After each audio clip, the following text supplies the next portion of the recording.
वर्ध्यामध्ये मतदान प्रक्रियेच्या वेळेवरून गोंधळ निर्माण झालेला आहे।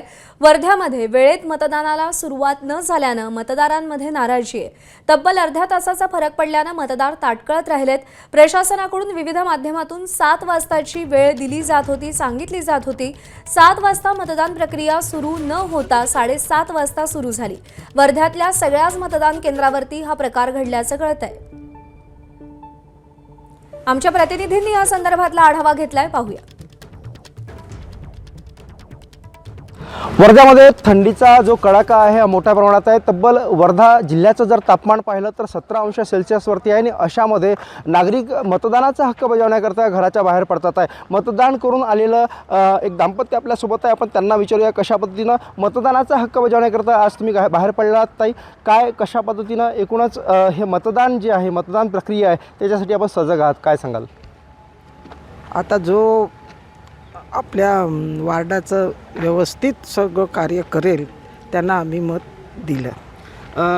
नागरिकांना कसं आवाहन कराल की मतदानाचा हक्क बजावण्यासाठी जरी थंडी असली तरी बाहेर पडा, काय सांगाल तुम्ही नेमकं? पण तो मतदानाचा हक्क आहे ना, तो बजावलाच पाहिजे। त्यासाठी आम्ही बाहेर पडलो। आपल्यासोबत काकासुद्धा आहेत, आपण त्यांना विचारूया काय नेमकं मतदानाचा हक्क आपण बजावला सकाळीच, म्हणजे आज जरी थंडीचा कडाका असला तरी काय वाटतं नेमकं?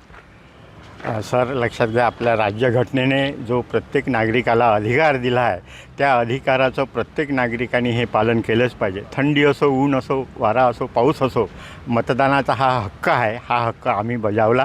थंडी असली तरी आम्ही दोघंही सकाळी आलो आणि आम्हाला ज्या पक्षाला मतदान करायचं असेल, ज्या उमेदवाराला मतदान करायचं असेल त्या पक्षाला आम्ही मतदान केलं। एक तुम्हाला मी या ठिकाणी सांगतो, टी व्हीवरती आणि पेपरला 7ची वेळ दिली, पॉम्पलेटमध्येही 7ची वेळ आहे, परंतु इथे आल्यानंतर आम्ही 6:45लाच आलो।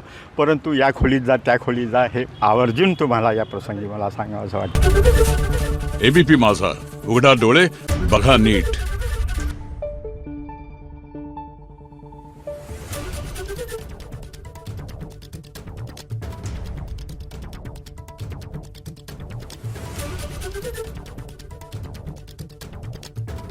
Thank you.